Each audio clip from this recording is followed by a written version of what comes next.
Hello everybody. Today we're doing a Funion cheeseburger.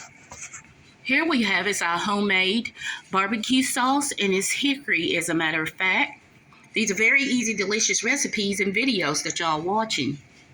We also have our crinkle fries with our homemade hickory barbecue sauce. And what I did, I made my hamburger patty. Instead of me using onion, I used the Funions as crumbs as my seasoning. Y'all go ahead and make your burger too.